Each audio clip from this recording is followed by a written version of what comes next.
पत्नी मर्दा प्रचण्डले काजक्रिया गरेनन्, नुन पनि बारेनन्। मिटर ब्याज सम्बन्धी विधेयक कार्यसूचीमा नराखे सदन चल्न नदिने रासपाको चेतावनी। भारतले प्रक्षेपण गर्यो मानवरहित चन्द्रयान 3। बिहाल नारायण बुटोल सडक म्याच सकिँदै काम आधा पनि भएन। भद्रपुर उडेको बुद्ध एयरको विमान बीचबाटैबाट काठमाडौँ फर्काइयो। प्रदर्शनका नाममा कुरूप बन्दै माइती घर मण्डला आफ्नो पहिरनमाथि समाचार नबनाउन कुसुमको आग्रह।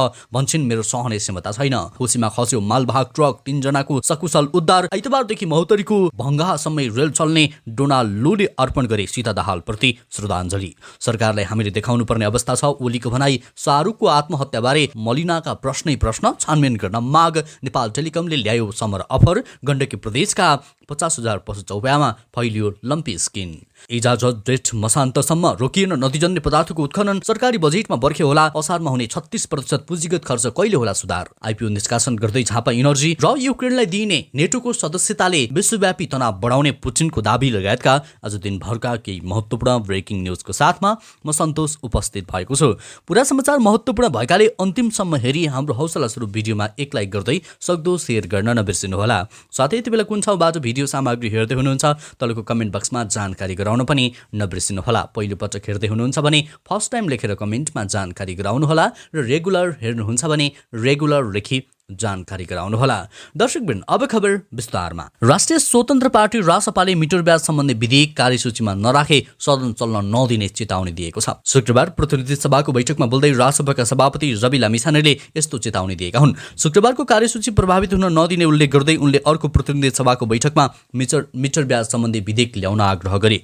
आगामी बैठकमा मिटर ब्याज सम्बन्धी विधेयक राखिएन भने राष्ट्रिय स्वतन्त्र पार्टीले सदन चल्न नदिने पक्षमा उभिनेछ। त्यसपछि बस्ने बैठकमा यदि कार्यसूचीमा मिटर ब्याज पीडितको पक्षमा ल्याउन खोजिएको विधेयकलाई ल्याइएन भने पूर्व सूचना गरिरहेका छौँ कि सदन चल्न दिँदैनौँ। सभापति लामिछानेले भने जनतालाई रुवाएर त्यसबारे मौन बसेर सदन चल्न सक्दैन। सत्तापक्षकै केही दलका कारणले मिटर ब्याज सम्बन्धी विधेयकलाई रोक्न खोजिएको गाईगुई सुनिएको उल्लेख गर्दै उनले विधेयक सदनमा ल्याएपछि को पक्षमा र को विपक्षमा खुल्ने पनि बताएका छन्। सरकारले गत वैशाख 20 गते ल्याएको मिटर ब्याज सम्बन्धी अध्यादेश ल्याएको थियो। उक्त अध्यादेशलाई प्रतिस्थापन गर्ने विधेयक 24 वैशाखमा प्रतिनिधि सभामा पेश भएको थियो।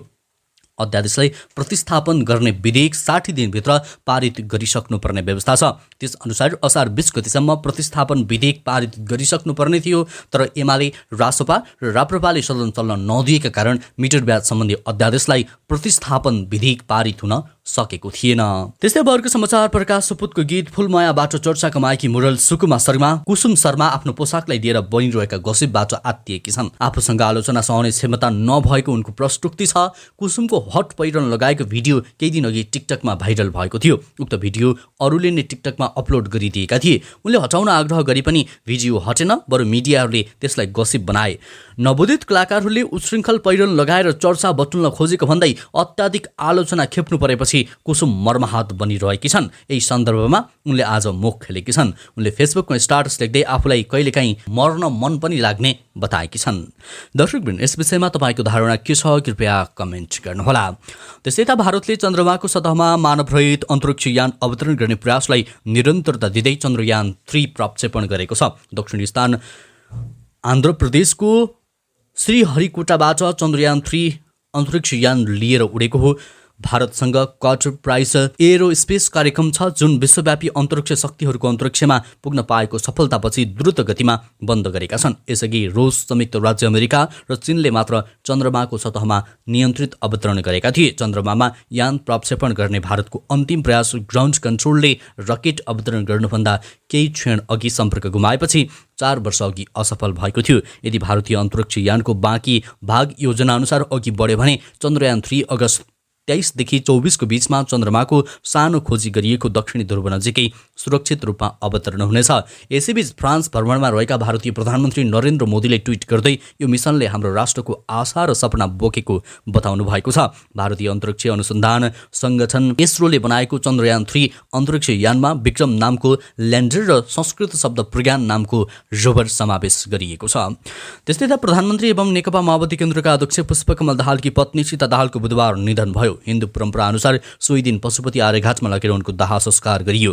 प्रधानमन्त्री दाहाल र उनकी छोरीहरू रेणु र गङ्गाले संयुक्त रूपमा सीतालाई दागबत्ती दिए। दाह संस्कार विधि चल्दै गर्दा दाहालले अराए अनुसार नै विधि र प्रक्रिया पूरा गरेका थिए, तर सीताको धार्मिक परम्परा अनुसार काजक्रिया भने भएन। प्रधानमन्त्रीको परिवार सरकारी निवास बालुवाटारमा शोक बारेर बसेको छ, तर परम्परागत रूपमा 13 दिने काजक्रिया गरिएको छैन। कसैले नुन पनि नबारेको जनाइएको छ। बुधबार दिउँसो पशुपति आर्यघाटमा दाह संस्कार गरेर फर्किएपछि पारिवारिक छलफल पश्चात धार्मिक वा सांस्कृतिक रूपमा अघि नबढ्ने निर्णयमा आफूहरू पुगेको दाहालका भाइ नारायण दाहालले बताएका छन्। यसअघि पनि अध्यक्ष दाहालका छोरा प्रकाशको निधन हुँदा काजक्रिया गरिएको थिएन। त्यस्तै माइतीघर मञ्जला नाम नसुन्ने सायदै कोही होलान्। प्राय हरेक दिन केही न केही माग राखेर यहाँ प्रदर्शन, आन्दोलन र धरना दिनेको भिड देखिन्छ। पहिले दिनमा मात्र प्रदर्शन गर्न दिइन्थ्यो। केही महिना अघि महावीर पुनले त रातमा नै माइती घरमा बिताएर प्रदर्शन गरेसँगै अहिले माइती घर अड्डा नै जमाएर प्रदर्शनमा उत्रिनेको सङ्ख्या बढ्दो रहेको छ।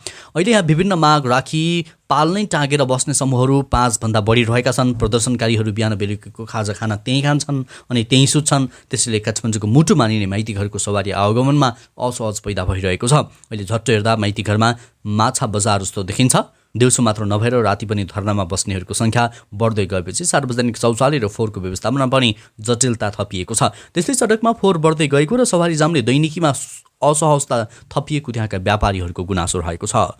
त्यस्तै त प्रधानमन्त्री पुष्पकमल दाहाल प्रचण्डसँग नेपाल भ्रमणमा रहेका अमेरिकी सहायक विदेश मन्त्री डोनाल्ड लूले भेट गरेका छन्। उनले प्रधानमन्त्री निवास बालुवाटारमा गएर पत्नी शोकमा रहेका प्रचण्ड र उनका परिवारलाई भेटेर समवेदना प्रकट गरेका छन्। लूले सीता दाहालको निधनप्रति शोक व्यक्त गर्दै सीताको तस्विरमा माल्यार्पण पनि गरेका छन्। शुक्रबार मात्र काठमाडौँ आएका लूले यसअघि नेपाली काङ्ग्रेसका सभापति शेरबहादुर देउवा, नेकपा एमालेका अध्यक्ष केपी शर्मा ओली र परराष्ट्र मन्त्री एनपी साउदसँग छुट्टै भेटवार्ता गरेका छन्। त्यस्तै त झापा इनर्जी लिमिटेडले सर्वसाधारणका लागि आइपिओ निष्कासन गर्ने भएको छ। कम्पनीले 6,66,600 किता आइपिओ ल्याउन लागेको हो। आइपिओ बिक्री प्रबन्धकमा कम्पनीले सिभिल क्यापिटल मार्केटलाई नियुक्त गरेको छ। झापा इनर्जीको काठमाडौँको पिङ्गला स्थान स्थित कार्यालयमा आज एक कार्यक्रमबीच आइपिओ बिक्री प्रबन्धक नियुक्ति समेत सम्झौता भएको छ। सम्झौता पत्रमा झापा इनर्जीका तर्फबाट प्रबन्ध निर्देशक सुभाष भट्टराई तथा सिभिल क्यापिटलका तर्फबाट निमित्त प्रमुख कार्यकारी अधिकृत शोभना घिमिरेले हस्ताक्षर गरेका छन्। कार्यक्रममा झापा इनर्जीका वित्तीय परामर्शदाता कमल पनेरू, व्यवस्थापक तथा वित्त प्रबन्धक सरोज श्रेष्ठ, सिभिल क्यापिटलकी अधिकृत इन्दिरा नेउपानेको पनि उपस्थिति रहेको थियो।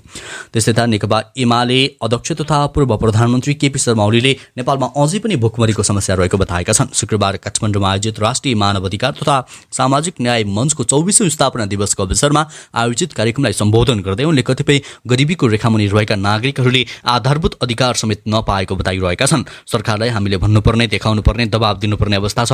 जब निरपेक्ष गरिबीको रेखामुनि अहिले पनि ठूलो प्रतिशतको जनसङ्ख्या छ। निरपेक्ष गरिबीको रेखामुनि अहिले पनि देशमा भोकमरीको स्थिति छ। निरपेक्ष गरिबीको रेखामुनि र बहुआयामिक गरिबीको रेखामुनि एउटा ठूलै हिस्सा समाजको अहिले पनि छँदैछ भने मानव भएर बाँच्न पाउने आधारभूत अधिकार प्राप्ति नै भएको छैन। ओलीले भने आधारभूत अधिकार नै प्राप्त भएको छैन भने अरू अधिकार कहाँबाट आउँछ? घरको जग नै बनेको छैन भने माथिल्लो तला कसरी बन्छ?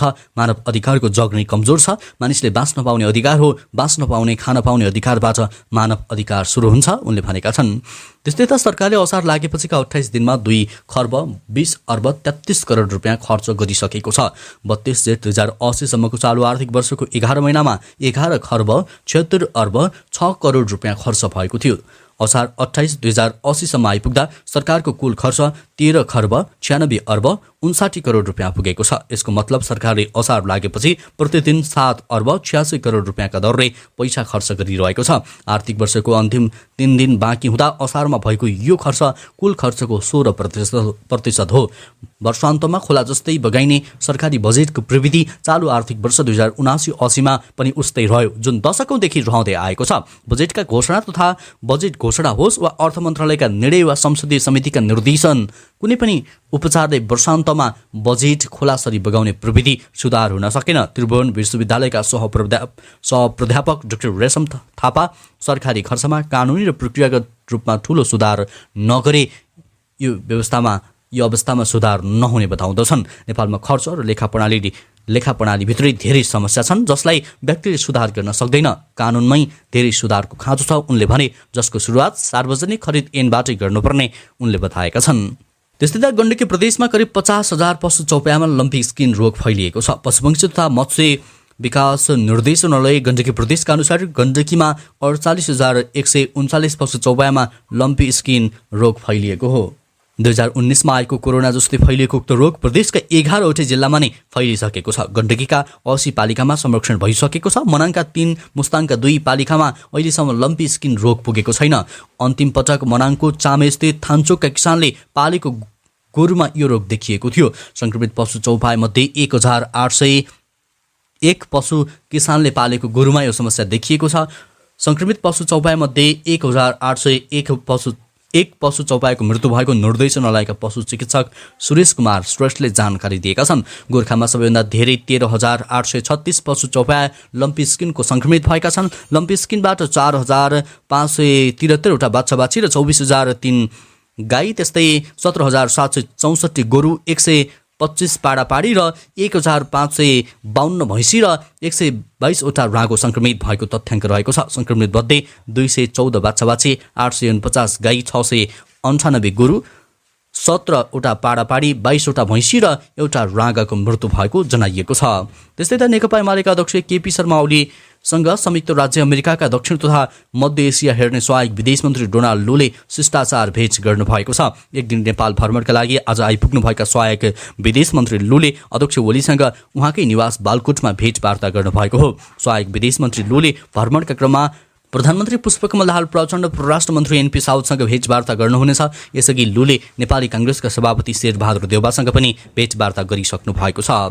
त्यसै त धनुषाको श्रीश्वरनाथ नगरपालिका, मिथिला नगरपालिका, गणेशमान, त्यस्तै चारनाथ नगरपालिका र कमला नगरपालिकाको क्षेत्राधिकारमा पर्ने जलाद औरही तथा कमला नदीबाट असार अन्तिममा पनि अवैध उत्खनन रोकिएको छैन। ढुङ्गा, गिट्टी, बालुवा उत्खनन, बिक्री तथा व्यवस्थापन सम्बन्धी मापदण्ड 2077लाई आधारमा नै नदीजन्य पदार्थबाट राजस्व सङ्कलन गर्ने जिम्मा हरेक स्थानीय तहलाई छ। स्थानीय तहले गरेको उक्त प्रारम्भिक वातावरणीय परीक्षणमा जेठ मसान्तसम्म मात्रै उत्खनन गर्न भनिएको छ। तर नदीजन्य पदार्थ उत्खनन रोकिएको छैन। क्रसर माफियाहरूले स्थानीय प्रहरी प्रशासनलाई प्रभावमा पारी दिउँसो नभए पनि राति अवैध उत्खनन गरिरहेको पाइएको छ। सरकारले बनाएको मापदण्डको दफा 7 को उपदफा 5 मा स्थानीय तहले लगाएको ठेक्का अन्तर्गत आर्थिक वर्षको अन्त्यमा नदी किनार तथा वन क्षेत्रमा भण्डारण गरी राखिएको नदीजन्य पदार्थ जफत गरी निलाम बिक्री गर्ने व्यवस्था सम्बन्धित स्थानीय तहले मिलाउनु पर्ने भनिएको छ। तर त्यस्तो कुनै स्थानीय तहले गर्ने गरेका छैनन्। त्यसकारण पनि अवैध उत्खनन कहिले रोकिएको देखिँदैन। उनीहरूको स्टक बाँकी नै रहन्छ।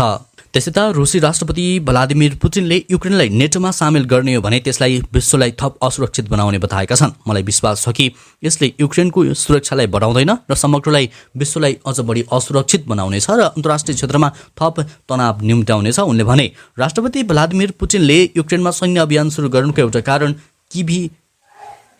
किबलाई गठबन्धनमा सामेल हुनुबाट रोक्नु हो। पुटिनले लिथुआनियामा भएको शिखर सम्मेलनको एक दिनपछि पत्रकारहरूसँग कुराकानी गर्दै नाटोले किबलाई समर्थन गर्ने प्रतिबद्धता जनाएको थियो, तर सदस्यताको लागि समय सीमा भने दिएको छैन। युक्रेनले रुसी सेनालाई पछाडि धकेल्न क्षेप्यास्त्र लगायतका थप उन्नत र लामो दूरीका हतियारको माग गर्दै आएको छ। लामो दूरीका क्षेप्यास्त्रहरूले क्षति पुर्याउँछन्, तर ती प्रयोग गरिएका लडाकु क्षेत्रहरूमा केही महत्त्वपूर्ण उपलब्धि भइरहेको छैन।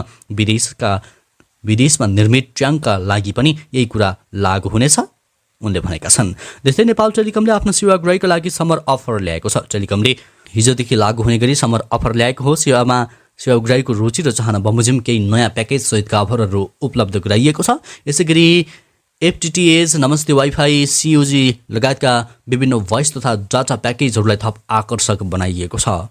त्यसै बुचौल नारायणघाट सडक विस्तार आयोजनाको म्याद भदौ 11 गति सकिँदैछ, तर अहिलेसम्म सो खण्डमा 40% मात्रै काम भएको छ। 4 वर्ष 4 महिनामा आधा पनि काम नगरेको ठेकेदारले फेरि 2 वर्ष म्याद थपको प्रस्ताव गरेको छ।